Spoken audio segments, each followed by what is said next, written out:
Quais foram os meus maiores erros como empreendedor digital, como empreendedor?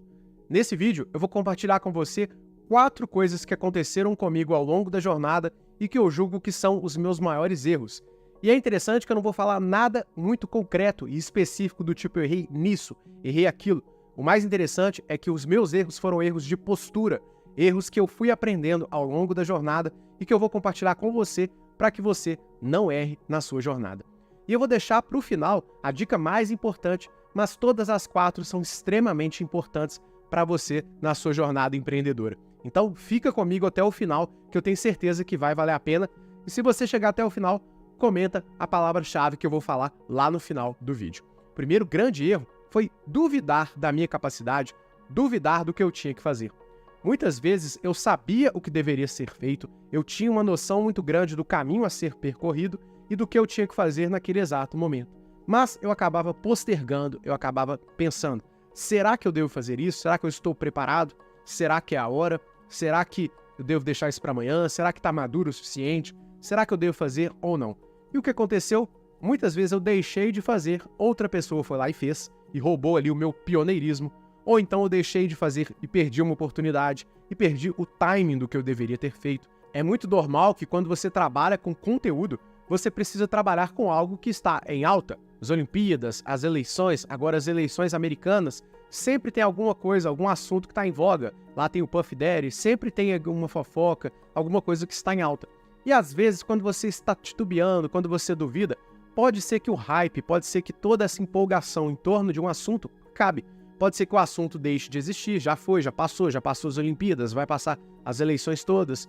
O caso do Puff Daddy daqui a pouco já não é mais relevante. Então você precisa muitas vezes ser um oportunista e tem um prazo para que você venha a falar de um assunto. Existem piadas que só têm graça num contexto até determinado tempo, depois elas perdem a graça, seja por repetição ou por perda do objeto, já não faz mais sentido, já não tem mais o que fazer. E muitas vezes você, ao duvidar, você deixa de fazer o que tinha que fazer, você não executa e aí você perde a oportunidade, você simplesmente perdeu o bonde. E muitas vezes eu perdi esse bonde e eu me arrependi. E hoje eu prefiro colocar o quanto antes fazer do que não fazer, mesmo que eu tenha dúvidas.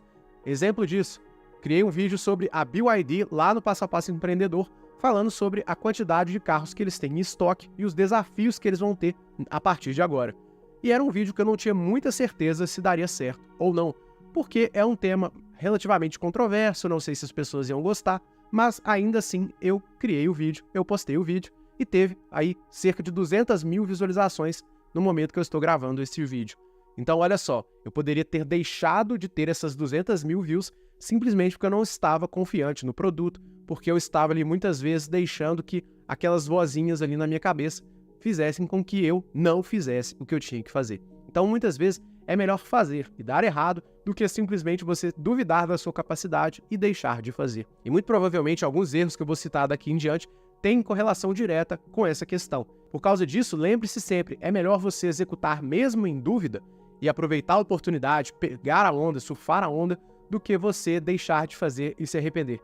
É melhor arrepender do que você fez do que você não fez. Segundo ponto, extremamente importante e que tem uma correlação, é você demorar a testar. Toda vez que você tem uma hipótese, vai dar certo ou não vai dar certo, o importante é você ter mentalidade de startup. É você testar o quanto antes for necessário. Pega e faz. Tenta sempre ter a mentalidade do MVP. O que é o MVP? É o mínimo produto viável. É o que você precisa o mínimo que você precisa para poder executar aquilo que você precisa. A Uber precisava levar uma pessoa do ponto A para o ponto B. Para você levar uma pessoa do ponto A para o ponto B, basta um skate. Você não precisa ter um carro. Um skate leva uma pessoa do ponto A para o ponto B. É uma opção extremamente perigosa e nem todo mundo vai dar conta, mas é competente. Às vezes você precisa simplesmente ter algo que seja competente para fazer do A até o B. E quando você trabalha com conteúdo, quando você trabalha na internet, você o tempo inteiro tem que testar. Você precisa entender, será que esse produto vai dar certo? Será que as pessoas vão gostar? Será que é isso que as pessoas precisam? E é interessante você notar que muitas vezes as pessoas superdimensionam o que precisa ser feito e acabam fazendo até mais do que era necessário, seja por não testarem, seja por não entenderem exatamente o que o público queria. E às vezes o público quer menos do que você imagina. E às vezes você fica ali demorando muito tempo e não testando, e postergando, deixando de fazer, porque você acha que não está bom o suficiente, que não está pronto.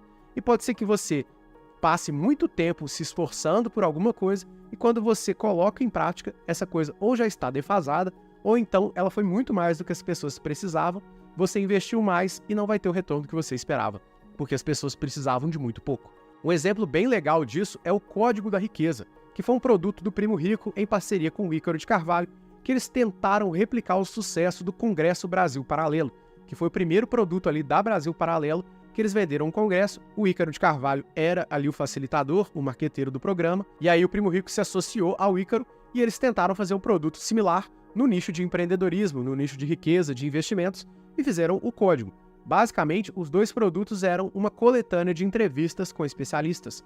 Só que, no caso da Brasil Paralelo, eles fizeram com um número de especialistas e deu certo.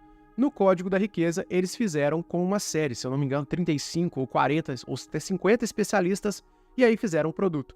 Só que cada especialista estava num lugar, às vezes em países diferentes, e eles gastaram muito dinheiro para ir até os convidados para poder fazer as gravações. Só que o que eles perceberam? Eles venderam um produto, o produto empatou em resultado. Apesar do Brasil Paralelo ter tido um enorme sucesso no Congresso Brasil Paralelo, o Código da Riqueza não teve um resultado compatível com a Brasil Paralelo, de ter multiplicado o investimento por 10, 20 vezes. No caso do Código da Riqueza, ele ficou mais ou menos ali empatado, porque ele gastou dinheiro demais achando que ia faturar muito dinheiro, só que na verdade as pessoas ali dentro do código tinham um comportamento que não tinha sido precificado. Na verdade, as pessoas ali dentro, elas simplesmente assistiam 5, 6 palestras, 6 entrevistas, quando tinha 50. Ou seja, o produto podia ter 15 palestras, podia ter muito menos palestras, porque era o que o público estava procurando. Eles superdimensionaram a necessidade do produto e acabaram entregando muito mais do que era necessário, investindo, gastando muito mais dinheiro, quando eles podiam ter gastado ali 1/10 ou 1/3, 1/4 do dinheiro e teriam ali o mesmo resultado, que poderia trazer uma lucratividade que eles estavam esperando, e eles podiam fazer de uma forma melhor, quando na verdade eles superdimensionaram, porque eles talvez não tenham testado a oferta necessária, testado anteriormente a audiência, para saber se a audiência queria um produto tão grande ou um produto mais curtinho, e eles só iam saber se eles tivessem testado. E eu, muitas vezes, superdimensionei coisas que eu propus ao mercado porque eu fiz mais do que precisava. As pessoas não queriam aulas de 1h40, não queriam um curso com várias aulas. As pessoas queriam coisas mais diretas ao ponto. Agora, quando você vai testando, você vai entendendo a necessidade do mercado, do seu nicho, da sua audiência, de quem você precisa atender efetivamente. Só que você só vai saber se você testar.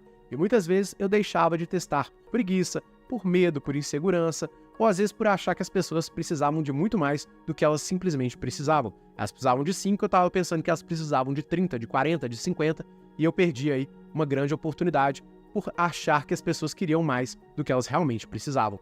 Então, muitas vezes, você deixa de testar, você deixa de fazer, você tem ali essa mentalidade, esse bichinho dentro de você que vai falar o que você não precisa fazer. Muitas vezes, ele vai falar para você não fazer ou fazer demais. E, na verdade, você precisava fazer só o que era necessário. Só que você só vai saber o que é necessário se você colocar à prova, se você testar. Então, testa o quanto antes, o mais rápido possível. Terceiro ponto é demorar para vender.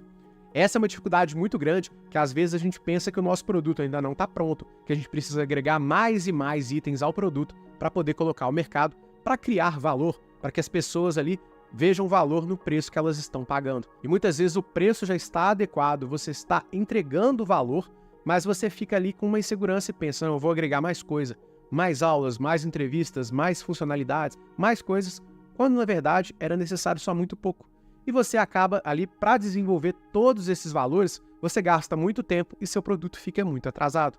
Eu tenho produtos já que eu estou criando há 2, 3 anos e não lancei até hoje. Por quê? Não, eu preciso ler mais um livro, eu preciso fazer mais um curso, eu preciso experimentar mais isso, eu preciso mais isso, mais aquilo, mais aquilo, mais aquilo. Resultado, eu não fiz, eu não vendi, E é por isso que eu recomendo, testa as vendas o quanto antes, testa as ofertas, testa os produtos, vê o que dá certo, tenta fazer o mais reduzido possível, o mínimo possível, para que o tombo não seja muito grande, para que você não perca muito dinheiro e principalmente para que você tenha resultados, para que você possa testar ali as hipóteses, e aí você vai ver o que funciona e o que não funciona, vai ganhar tempo, vai ganhar tração e vai ganhar sucesso. E por último, aquela que eu julgo que talvez seja a mais importante, e se você chegou até aqui, coloca aí nos comentários, por favor, a palavra importante, para mostrar o quanto que você tem de compromisso com o seu sucesso no marketing digital também. Bom, quando a gente fala desse tema, é extremamente importante que vai ter uma quebra muito grande com todo o pensamento que a gente teve a vida inteira. A vida inteira a gente foi qualificado para ser o melhor, para ser o cara que vai chutar, que vai cruzar, que vai cabecear, que vai fazer tudo dentro do campo. Só que o que acontece? Quando você quer fazer tudo, você não fica bom em nada. E muitas vezes você tem certas aptidões. Tem coisas que você é muito bom e coisas que você é muito ruim, tem coisas que você é mediano. Isso é absolutamente normal. Para mim, produzir conteúdo é um prazer muito grande, mas editar já não é tão prazeroso. Agora, fazer uma landing page, fazer uma página no site, fazer um SEO, são coisas que eu detesto. Eu tenho que fazer, mas eu detesto fazer. Só que o que acontece? Eu vou ficando bom muitas vezes naquilo que eu gosto, naquilo que eu tenho predisposição, naquilo que eu já tenho um talento natural. E as outras coisas vão ficando ali muitas vezes varridas debaixo do tapete. E muitas vezes essas coisas ficam ali e você vai varrendo para debaixo do tapete. Ah, uma hora eu vou melhorar, uma hora eu vou conseguir. Ah, não, eu tô fazendo aqui, mas tá bom, eu vou fazer o mínimo e tá suficiente. E o que acontece? A vida inteira você foi treinado para fazer todas as funções. Na escola, você era considerado um bom aluno se você tinha média em todas as matérias. Se você ia bem em todas as matérias, você era um gênio. Agora, se você tirar 10 em quase todas as matérias e uma você tirar 3, matemática, você tirar 3, e aí você vai repetir o ano, você vai ser considerado burro porque você era ruim em uma das matérias, aprendendo que você tinha que ser mediano, você tinha que ser medíocre. Você tinha que estar ali, medíocre na acepção correta da palavra, você tinha que estar ali na média. Quando, na verdade, você tinha altos e baixos. E na vida profissional você também tem altos e baixos. E acaba que você se especializa naquilo que você é muito bom, deixa para trás o que você é ruim. Só que quando você é um empregado, quando você é autônomo, você vai conseguir ali ter brilho nas atividades que você é muito bom. Só que quando você migra para o empreendedor, você precisa às vezes fazer tudo ao mesmo tempo, você precisa cruzar, cabecear, só que você vai fazer tudo meio mal feito porque você não é bom em tudo. E acaba que você fica alimentando essa ideia, principalmente quando você está começando, marketing digital, canal no YouTube, perfil no Instagram, é você que está fazendo tudo. E aí você acaba ali, pô, agora eu vou aprender isso, agora eu vou fazer isso, agora isso, agora isso. Tá, tudo bem. Aí você vai, compra um curso de tráfego do Pedro Sobral, você compra o Novo Mercado do Ícaro de Carvalho, você compra um monte de cursos ali que vão te dar ferramentas, mas você não tem tempo de aprender e aplicar, porque muitas vezes está tudo acontecendo simultaneamente e você precisa priorizar. Hoje, por exemplo, eu sou assinante do Novo Mercado, sou assinante da comunidade Sobral, mas eu não tenho tempo de acessar, porque eu estou produzindo conteúdo, eu estou resolvendo um monte de coisas, tanto profissionais quanto pessoais, e acaba não sobrando tempo para aprender essas habilidades.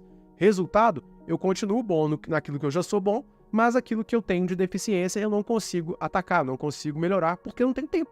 E acaba que a gente entra no chamado mito do empreendedor, que você quer fazer tudo e acaba que ou você vai fazer umas coisas bem e outras coisas muito mal, ou você vai fazer tudo meio mais ou menos, ou até vai chegar um tempo que o seu corpo, a sua mente não aguenta e você faz tudo mal feito. E aí é que começa o seu declínio. E é aí que muitas pessoas têm a falência. É muito normal que as pessoas, por exemplo, tenham ali um buffet, tenham ali uma padaria, tenham uma confeitaria, alguma coisa que o dono do negócio, ele é um negócio. Só que quando ele tira férias, o negócio tira férias. Quando ele está doente, o negócio fica doente. Quando ele não está trabalhando, o negócio não está girando. Então ele se torna o próprio negócio. E muitas vezes você no início é o seu próprio negócio, você é o empreendedor. Você é o empreendedor. E é normal que exista a ideia do one person business, que você vai fazer tudo. Isso é muito legal. Só que você é o negócio de uma pessoa, você vai dar certo. Mas isso não significa que você tem que fazer tudo dar certo e que você tem que fazer tudo. E o meu grande ensinamento aqui é: você não precisa fazer tudo sozinho. Você não precisa ser bom em tudo, provavelmente você não vai ser. Eu, por exemplo, sou bom em algumas coisas e péssimo em outras coisas e ruim na maioria das coisas. Tem uma ou outra coisa ali que eu consegui me destacar. O que aconteceu? Eu fiquei tentando tapar esses buracos e acabou que eu não tampei nenhum e prejudiquei o que eu era bom. Você precisa saber qual que é o seu lugar de potência, onde você é melhor, e o restante você pode terceirizar. Isso não significa que você precisa fazer uma equipe com vários funcionários, com várias pessoas. Você pode contratar pessoas que vão fazer por você. A identidade visual do Passo a Passo Empreendedor foi uma agência que fez. Outras coisas eu já terceirizei para alguns profissionais fazerem por mim. Ali, pô, faz essa obra aqui para mim. Você não precisa ter uma relação contínua, mas é uma coisa só. Pô, faz meu site, tanto. Faz o SEO, tanto. Pode ser um investimento. No início eu sei que é pesado. Eu comecei com um microfone de R$ 79,90 do Mercado Livre, dividido de 10 ou 12 vezes porque era o que eu podia pagar. Pode ser que seu início seja exatamente como o meu ou pior. Mas você precisa entender que a maioria do tempo que você vai melhorando ao invés de você comer todo o bolo, tira uma fatia, pega essa fatia e dá para alguém que faz melhor que você alguma coisa, e essa pessoa vai executar aquilo que você não é bom. E assim você vai agregando habilidades e você vai fazendo a roda acontecer. Esquece aquela mentalidade que você tem que ser o autônomo, que você tem que ser o fera, que você precisa ser bom ou mediano em tudo. Você precisa ser bom naquilo que você é bom e se tornar ainda melhor.